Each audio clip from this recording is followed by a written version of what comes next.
हे, अब कैसा लग रहा है?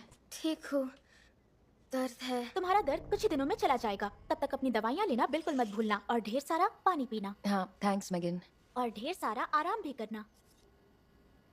देखो, शायद मेगन सही कह रही है, तुम्हें थोड़ा और आराम करना चाहिए। पर याद है आज डेमोन्स्ट्रेशन देने जाना है? तुम्हें लगता है तुम कर पाओगी? ये करना ज़रूरी नहीं है, अब चाहो तो ना कह सकती हो। मतलब इसे देखने के लिए लोग देश के कोने कोने से आए हैं, पर अगर तुम नहीं आना चाहती हो तो मुझे अभी बता दो प्लीज़।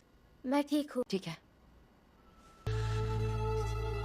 आज तक हमने जो भी इंटरैक्टिव टॉयज बने देखे हैं, वो बने हैं वेरिएशन करने से बेसिक फॉर्मूला में, एक के बाद एक प्री प्रोग्राम्ड रिस्पॉन्सेस से, जो एक बटन दबाने से इनिशिएट होते हैं।